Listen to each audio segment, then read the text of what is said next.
Bismillahirrahmanirrahim. Assalamualaikum warahmatullahi wabarakatuh. Waalaikumsalam warahmatullahi wabarakatuh. Alhamdulillah. Nahmaduhu wa nasta'inuhu wa nastaghfiruh. Wa na'udzu billahi min syururi anfusina wa min sayyiati a'malina. May yahdihillahu fala mudilla lahu wa may yudlilhu fala hadiyalah. Asyhadu an la ilaha illallah wahdahu la syarikalah wa asyhadu anna Muhammadan abduhu wa rasuluhu la nabiyya ba'da. Waalaikumsalam. Allahumma shalli ala sayidina Muhammad wa ala ali sayidina Muhammad. Rabbi israh li sadri wa yassir li amri wa hlul 'uqdatam min lisani yafqahu qawli. Subhanaka la ilma lana illa ma 'allamtana innaka antal alimul hakim. Amma ba'du. Alhamdulillah, segala puji hanya bagi Allah. Salawat serta salam semoga selalu tercurah kepada junjungan kita Nabi Muhammad sallallahu alaihi wasallam serta keluarganya, sahabatnya dan juga para pengikutnya yang setia dengan ajarannya hingga akhir zaman. Alhamdulillah, rekan-rekan dan kawan-kawan semua yang dirahmati oleh Allah Subhanahu wa taala. Pada malam hari ini kita lanjutkan kembali kajian kita tentang Thariqatus Syar'iyyah Listina fil Hayatil Islamiyah. Jadi halaman 17. Assalamualaikum warahmatullahi wabarakatuh. Silakan. Hai Rif, geser-geser di sini Rif, sedikit Rif. Ya. Arif gondrong sekarang nih. Sehat Rif? Alhamdulillah. Waalaikumsalam. Wah, ayo geser-geseran. Sini geser sini. Ya. Jadi kita bahas poin keempat dari pilar daulah khilafah. Jadi poin keempat pilar daulah khilafah ini adalah yang pertama dari empat pilar maksud saya. Yang pertama adalah as-siyadah lisyar'i, yang kedua as-sultanu lil ummah, yang ketiga adalah wahdatul atau wujudul khalifah wahidun lil muslimin. Jadi adanya seorang khalifah yang satu saja bagi seluruh kaum muslimin. Dan sekarang yang keempat ini adalah rabi'an. Yang keempat, pilar keempat ini adalah lil khalifati ya. Lil khalifati wahdahu, ya kan? Haqqut tabanil ahkami asyar'iyyati. Jadi bagi khalifah lah satu-satunya yang berhak mentabani hukum-hukum syariat fi malahu alaqatun biri ayati su'unir ra'iyah. Jadi yang ada jadi bagi khalifah lah satu-satunya yang mentabani, mengadopsi hukum-hukum syariat dari apa yang terjadi interaksi di tengah-tengah rakyat, ya, su'uni ra'iyah, ya kan? Yang itu adalah menjadi kepentingan rakyat. Nah, gitu maksudnya. Jadi kepentingan rakyat. Jadi khalifah lah yang mengadopsi hukum. Jadi bukan yang lain, bukan majelis legislatif, bukan, ya, tapi khalifah lah yang kemudian menetapkan hukum. Nah, fa iza ta'addadatil ijtihadat asyar'iyyatu, maka ketika ijtihad yang syar'i ini banyak di tengah-tengah umat, ya, fi mas'alatil wahidati, dalam satu permasalahan, fahuwa mas'ulun fahuwal mas'ulu amamallahi. Ya, jadi maka khalifahlah yang kemudian bertanggung jawab di hadapan Allah wa tajahul muslimin, dan juga di hadapan kaum muslimin. Apa itu? Antabanni hukmis syar'i. Ya. Jadi dari mentabani hukum syariat min hajihil ijtihadat, dari segala ijtihad-ijtihad yang ada. Jadi kalau banyak ijtihad dari satu permasalahan, karena mungkin bisa saja ke pandangan dari seorang mujtahid itu berbeda dengan pandangan mujtahid yang lain. Nah, maka dialah yang bertanggung jawab di situ. Ya.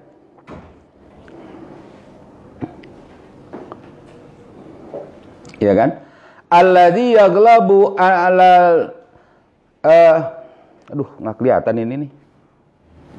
Musim gini. Kacamata nambah nih. Ya. Ala apa? Ya. Allazi yaghlabu ala zannihi annahu sawabu litatbiqihi. Yang itu yang diputuskan oleh khalifah dari keputusan ijtihad yang mana adalah yang dimenangkan atau yang lebih dekat kepada ya dugaan bahwa itu adalah benar. Jadi yang lebih diduga benar oleh pertimbangan khalifah ya untuk diterapkan di tengah-tengah rakyat, gitu maksudnya. Jadi khalifah ini mempertimbangkan semua itu. Ya. Waqad tabanna Abu Bakar. Sungguh Abu Bakar dahulu Abu Bakar As-Siddiq alaihissalam Abu Bakar As-Siddiq radhiyallahu an fi khilafatihi ahkaman syar'iyatan. Ya kan? Maka pada waktu itu Abu Bakar As-Siddiq telah bagaimana pada masa kekhilafahannya tadi, ya kan? Memilih di sini dia mentabani, mengadopsi hukum-hukum syariat alzaman nasal amala biha, yang mengikat manusia untuk berbuat sesuai dengan yang ditetapkan oleh Abu Bakar As-Siddiq. Jadi Abu Bakar As-Siddiq itu mentabani hukum. Ntar dicontohkan di sini. Kok nggak salah ada deh. Saya pernah baca. Iya ada nanti. Nah, nanti ada di sini. Ya. Nah, watabanna min ba'dihi Umar. Begitu juga Umar bin Khattab setelah Abu Bakar As-Siddiq juga mentabani hukum. Wa Utsman wa Ali fi khilafatihim, pada saat mereka menjadi khalifah. Apa yang dia tabani itu ahkaman, ya, satu hukum yang apa? Ahkaman ukhra, ya, alzamun nasal amala biha, yang hukum-hukum syariat yang lain yang mengikat manusia untuk beraktivitas, beramal dengan yang dia tetapkan, yang mereka tetapkan. Jadi berbeda dengan Abu Bakar As-Siddiq. Ini khalifah pada waktu dia menjadi khalifah. Iya kan? Iya kan? Waalaikumsalam. Ayo silakan. Walam yazkur alaihim ahadun. Ya kan? Minas sahabati. Bukan yazkur ini, yangku. Walam yungkir. Dan tidak ada diingkari bagi mereka semua itu satu orang pun dari para sahabat. Ya. Minas sahabati zalika, terhadap hal itu. Gitu ya.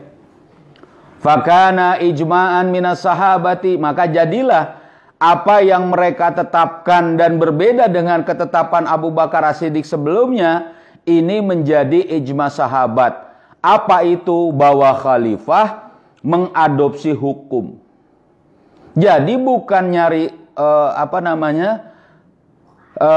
bukan nyari maksudnya, bukan membiarkan masyarakat atau umat ini nyari mana yang lebih kuat, tidak. Tapi khalifah lah yang menentukan itu, gitu loh. Kalau dalam satu urusan banyak permasalahan yang digali oleh para mujtahid dari hasil-hasilnya. Dengerin. Ya.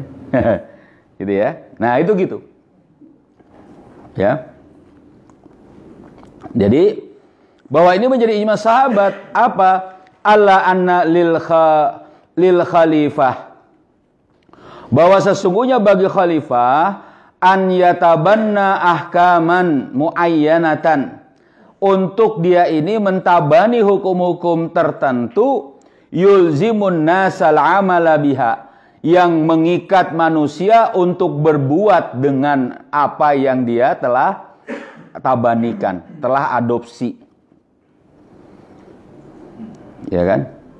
Waqad ustambitat qawaidu, jadi telah digali dan kaidah-kaidah itu telah digali, kaidah syar'iyah.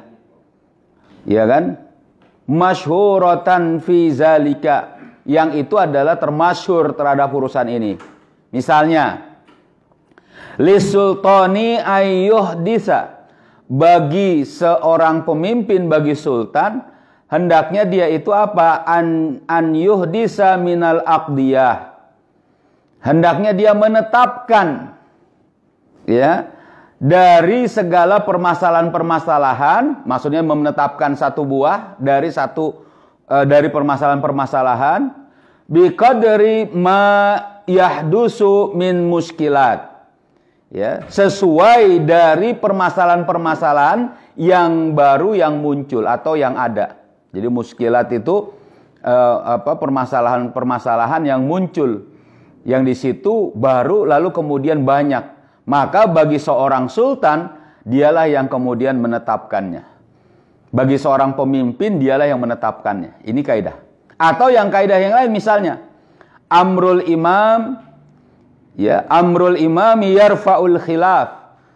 Perintah penguasa itu adalah perintah imam menghilangkan perbedaan. Jadi kalau udah ada perbedaan itu, ya imam itulah yang kemudian mentabaninya. Begitu juga misalnya amrul imam nafizun zahiran wa batinan. Nah ini dia. Perintah keputusan imam itu diterapkan secara lahir dan batin. Jadi maksudnya secara terang-terangan dan secara sembunyi. Jadi tetap dilaksanakan walaupun imamnya atau walaupun penguasanya sedang tidak ada. Nah, makanya dijelaskan di sini. Fal muslimu yunafizu amral imami. Maka seorang muslim menerapkan perintah ketetapan imam fima yata'allaku bisulukihi zahiri, dari segala yang berkaitan dengan tingkah lakunya yang zahir, bainahu wa bainad daulah, pada saat itu ya antara dirinya dan daulah. Jadi memang secara zahir dia menerapkan, menjalankan apa yang ditetapkan oleh imam, yang ditetapkan oleh penguasa. Nah, jadi ketaatan di sini. Ya kan? Begitu juga wa bainan nas, wa bainahu wa bainan nas, dan juga bagi dirinya dan di antara manusia. Jadi dirinya kepada manusia. Jadi antara dirinya kepada negara dan antara dirinya kepada manusia.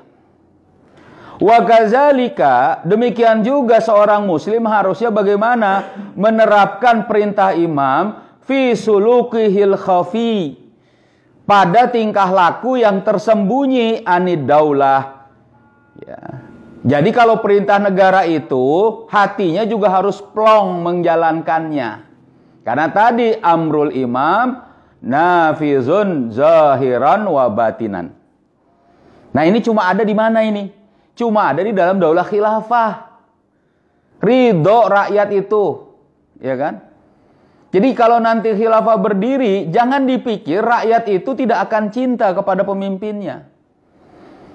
Kita bisa lihat bagaimana di sini misalnya seorang ulama baru pulang, luar biasa sambutannya.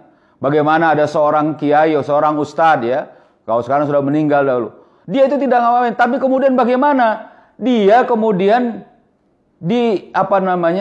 dipuja, bukan dipuja istilahnya itu, dihormati oleh para orang-orang di sekitarnya. Kenapa begitu? Karena pada saat itu dia itu memberikan keputusan yang sudah meninggal di sini. Sampai haulnya pun itu diperingati misalnya dari seluruh penjuru misalnya. Ya kan? Bahkan ada yang penjuru dunia. Ini baru seorang alim, yang itu juga luar biasa. Coba bayangkan kalau seorang khalifah yang menerapkan syariat Islam, walaupun mungkin dia walaupun afdoliyahnya dia juga seorang alim, seorang mujtahid, tapi bisa jadi mungkin dia mengambil pendapat mujtahid yang lain. Dia terapkan itu.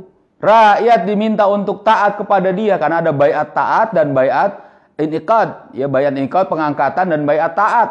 Rakyat taat, oh luar biasa. Ya kan? Jangankan itu. Ya kan? Apalagi kemudian memang rakyat memiliki pemimpin yang betul-betul menjadi penjaga bagi dirinya. Wah, itu luar biasa. Nah, jadi di sini baik secara sembunyi ataupun secara terang-terangan akan dikerjakan. Wa ma'azalika, padahal dari hal itu, yajuzu li ayyi muslim, boleh bagi setiap muslim. Ya kan? Iniqtana'a bisawabi ijtihadin muayyanin. Boleh bagi seorang muslim untuk merasa qanaah, untuk lebih atau dia mempercayai atau dia menggenggam, mengambil, ya kan, dengan kebenaran ijtihad tertentu yang bagaimana yukhalifu ma yatabannahul khalifah, yang ditabani oleh khalifah. Jadi orang Islam itu tetap boleh loh. Kok gimana maksudnya? Kalau dalam amal secara zahir dan batin itu adalah dengan mengikuti pendapat atau tabani khalifah. Tapi kalau dia misalnya memang masih merasa yakin, bukan merasa yakin, bahkan mendakwahkan, belajar dan menyampaikan misalnya hasil ijtihadnya sendiri, itu boleh. Ntar dijelaskan di sini. Ya kan? Jadi boleh walaupun berbeda dengan pendapat atau yang ditabani oleh khalifah, tapi bukan dalam amal. Nah, ini dia. Bukan dalam perbuatan yang bagaimana saat menjalani tabani itu. Nah, begitu juga apa dia? Ya juz, dia juga boleh untuk apa? An yu'allimuhu, ya, linnas, untuk dia mengajarkan kepada manusia, wa an yad'u lahu, dan juga dia menyerukan, mendakwahkan dari ajaran yang dia yakini kebenarannya, walaupun saat dia mengerjakan di hadapan umat, di hadapan negara, di hadapan mungkin diri sendiri, dia tetap menjalankan apa yang ditetapkan oleh khalifah. Iya kan? Gitu. Kenapa begini? Wazalika li anna ijma' as-sahabati, dikarenakan ya ijma' sahabat yadullu ala luzumil amali. Ini yadullu, menjadi dalil terhadap kewajiban atau keterikatan perbuatan bima tabannahul khalifah, dari apa yang ditabani oleh khalifah. Jadi memang ijma' sahabat begini juga. Oh, kok gitu? Iya. Makanya kalau sekarang, mohon maaf, ada kelompok yang kemudian memaksakan, bahkan ngata-ngatain kelompok lain misalnya, padahal nggak ada khilafah. Ini kamu nih bid'ah, kamu ini misalnya salah, kamu ini dosa, kamu sesat, kamu finnar, masya Allah, nauzubillah. Padahal masih dalam ranah khilafiyah di situ, ya kan? Dan kemudian memang butuh nanti khalifah untuk menentukan mentabaninya, maka sangat tidak pantas. Nanti ada tabani khalifah saja tetap masih boleh belajar kok. Walaupun mengerjakannya tetap harus yang ditabani oleh khalifah. Kenapa begitu? Karena sahabat juga berbeda. Tapi kalau lagi ngerjain apa yang sudah ditabani khalifah, dia taat. Gitu ya. Ya. Jadi khalifah tuh sahabat tuh begitu. Walaysa ta'lim, dan ini bukan untuk belajar atau mengajarkan, taklim. Wa da'wah lima tabannahul khalifah, dari apa yang ditabani oleh khalifah. Saya taunya A, tapi khalifah menetapkan B karena misal banyak pertimbangan atau memang ketetapan tabani khalifah. Jalani B, tapi saat kemudian belajar, mempelajari, mengajarkan, mendakwakan, dia mendakwahkan yang A, ya enggak apa-apa juga. Ya kan? Misalnya di sini, fa Abu Bakar kana yuji'ul mala, adalah Abu Bakar yang mendistribusikan mal. Ya kan? alal muslimina bitasawi, kepada setiap kaum muslimin dengan sama rata fi khilafatihim, pada kekhilafahannya. Bainama, pada saat itu kana Umar yara, adalah Umar yang kemudian memandang bagaimana memandang ghaira zalik, bukan seperti itu. Wa qad naqisun Abu Bakar, dan sungguh dia itu bagaimana bertentangan dengan Abu Bakar fi hazal hukum, pada perkara hukum ini, ya kan? Walakinnahu, akan tetapi Umar bin Khattab, ya kan,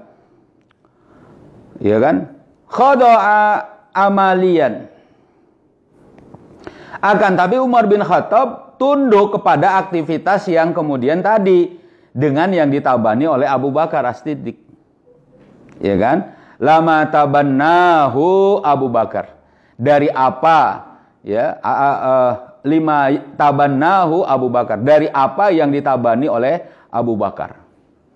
Nah, wa indama, dan ketika dia syarat ilaihil khilafah, jadilah dia itu menjabat sebagai khalifah, menjadi kekhilafan di tangan dia, tabaqa makana tabannahu huwa, maka dia menerapkan apa yang ditabani oleh dirinya sendiri, ya. Fatabanna al khalifatu mulzimun, ya kan, fatabanna khalifati mulzimun fil amali, maka yang ditabani oleh khalifah itu menjadi apa? Pengikat pada perbuatan, ya kan? Wa ghairu muljimin fi da'wati, tapi tidak mengikat pada urusan yang didakwahkan. Jadi Umar bin Khattab itu pada saat membagikan harta, kalau Abu Bakar sama rata, kalau Umar bin Khattab tidak. Dia melihat mana yang paling dekat kekerabatannya dengan Rasulullah. Jadi keluarga Nabi dulu, paling dekat kerabatannya keluarga yang lain. Terus makin jauh, dia dulu dibagi tuh. Dengan bagian tertentu. Tentu nanti pertimbangannya berbeda-beda. Ada yang miskin, tapi dibagi semua itu. Ada yang samara, tapi itu dulu dibagi. Sampai yang jauh dari keluarga Nabi, dari kemudian bahkan rakyat kebanyakan dan orang-orang umum baru dibagi. Ya kan? Nah, yang lebih luar biasa pada masa Utsman bin Affan, karena berlimpahnya harta, itu bahkan disuruh, ya sudah ambil saja, bebas semua.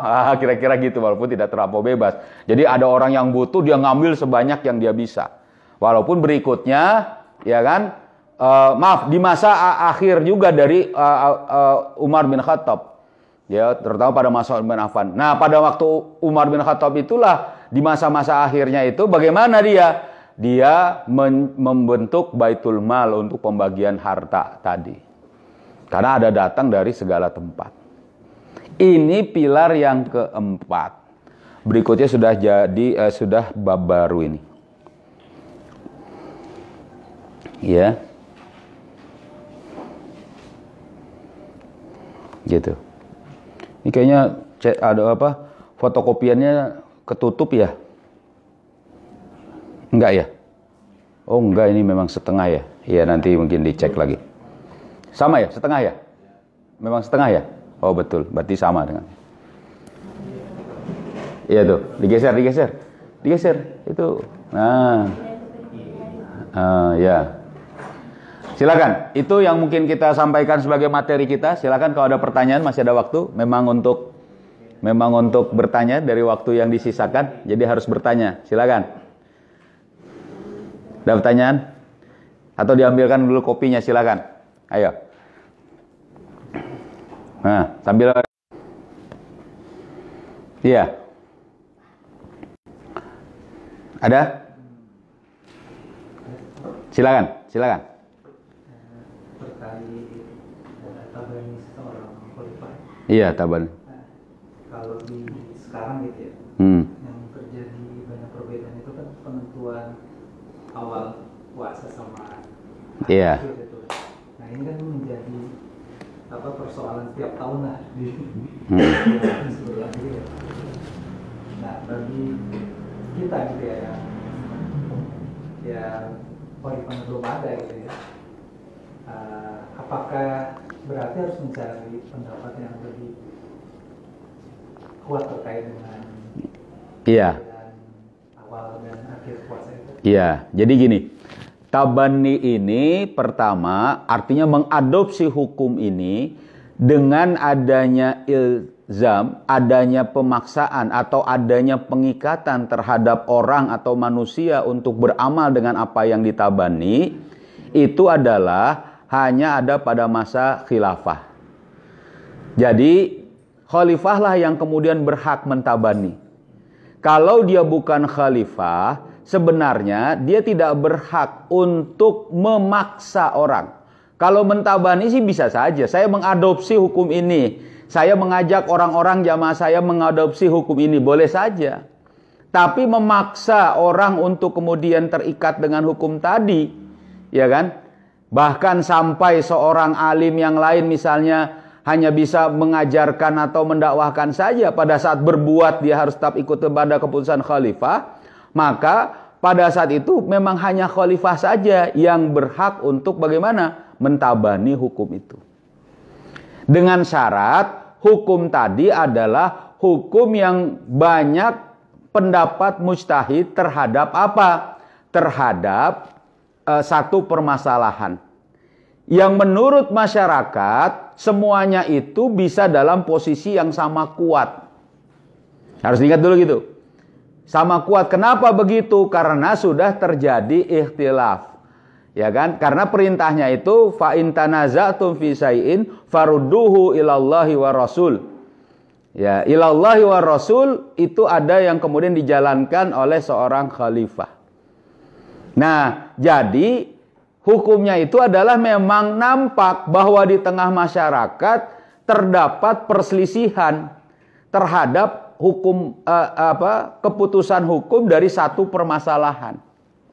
Nah, selanjutnya kalau gitu gimana dengan hukum yang berkaitan dengan ibadah?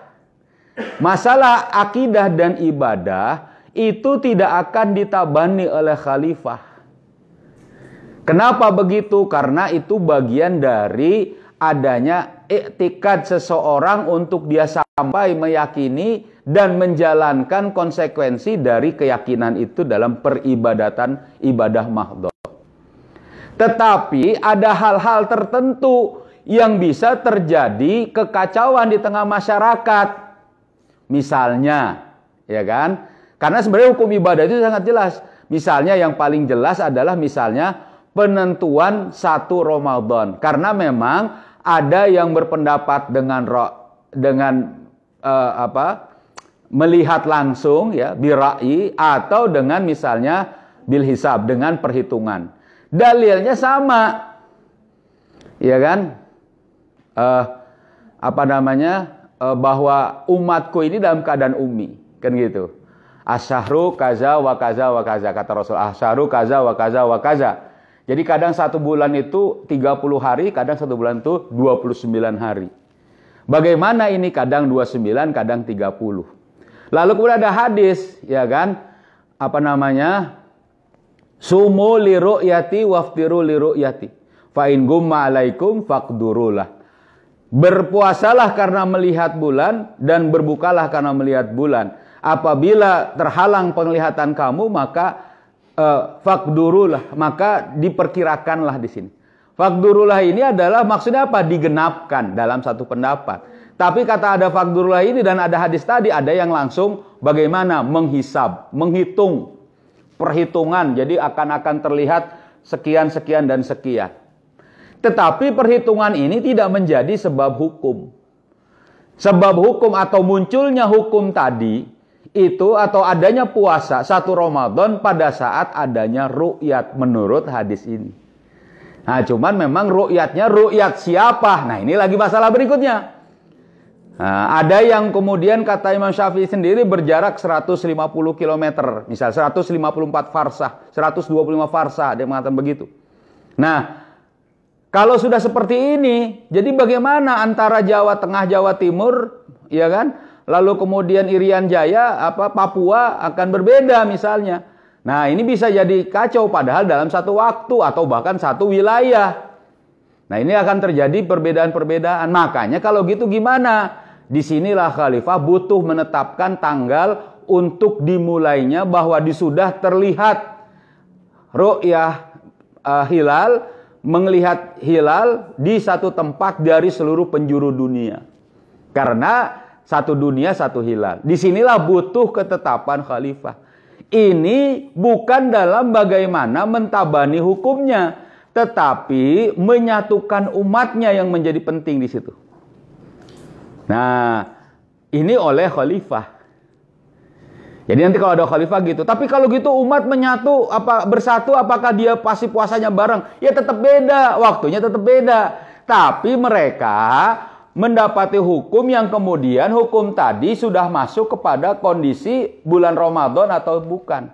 Contoh misalnya di Indonesia, nggak kelihatan di sore hari pada saat matahari terbenam. Nunggu sampai jam 10 malam nggak ada, sampai jam 3 malam, ya kan? Nggak ada, sudah selesai. Berarti hari itu belum 1 Ramadan. Waalaikumsalam. Silakan, Ustazah. Ya. Nah, gimana berikutnya ini? Ya kan? Pada saat terjadi seperti itu, ya orang yang kemudian sempat di satu wilayah baru tahu kabar itu di pagi hari, maka dia tidak berpuasa. Tapi dia harus imsak. Dia bayar nanti. Dia baru puasa beneran besok. Gitu. Kan tetap beda tuh. Amerika juga misalnya antara Indonesia dan sebagainya. Tapi kesatuan satu Ramadannya sama. Nah ini yang kemudian beda.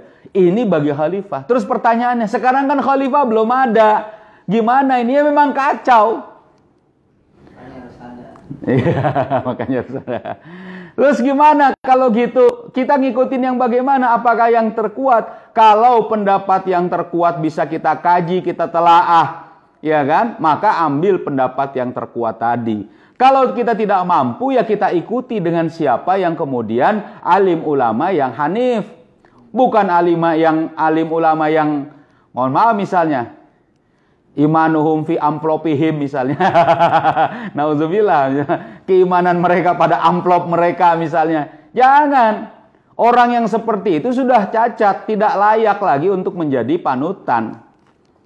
Gitu. Atau dia misalnya berkolaborasi dengan pemimpin-pemimpin yang zalim. Ya, umara yang zalim. Nah, ini nggak beres nanti. Nah, lalu gimana kalau tidak bisa juga? Ya, tadi kesatuan umat ini menjadi satu keharusan. Gitu loh. Lalu apakah itu jadi tabani? Iya, jadi adopsi. Cuma memang tidak mengikat yang kemudian ada efek hukuman pada orang yang tidak melaksanakannya. Begitu. Ya. Jadi itu tabani. Makanya sangat betul butuh khilafah, butuh khalifah. Iya deh. Takbir. Iya. Gitu. Jadi memang betul khalifah. Ini untuk satu urusan, belum lagi urusan-urusan yang lain. Itu nanti akan sangat dibutuhkan bagi kaum muslimin bagaimana seorang khalifah itu mentabani hukum. Silakan, ada lagi. Ayo. Masih ada 5 menit lagi waktu kita. Silakan, Om Rahmat.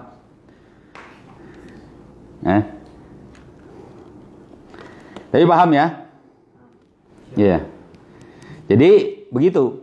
Jadi kekhilafahan itu memiliki atau daulah Islam, daulah khilafah itu memiliki 4 pilar. Jadi pilarnya itu adalah yang tidak boleh. Kalau gitu 3 aja nggak apa-apa deh, nggak bisa. Dia harus pilar itu dengan keempat-empatnya, gitu. Ya, keempat-empatnya. Jadi tidak ada nyicil-nyicil. Nah, ini nggak bisa. Gitu. Ya. Ya, kalau nggak ada, kalau sudah paham, cukup. Ada ya? Ngerti nggak nih? Ngerti? Belum ya, yang baru datang ya nggak apa-apa, ikutin aja dulu ya. Ntar juga ngerti ya. Paling begitu, terima kasih. Mari kita tutup, kita akhiri dengan kita membaca surat Al-Asr bersama-sama. Ya. Bismillahirrahmanirrahim. Wal asri innal insana lafi khusrin illal ladzina amanu wa amilus solihati wa tawasau bil haqqi wa tawasau bis sabr. Subhanakallahumma wa bihamdika asyhadu an la ilaha illa anta astaghfiruka wa atubu ilaik. Assalamualaikum warahmatullahi wabarakatuh.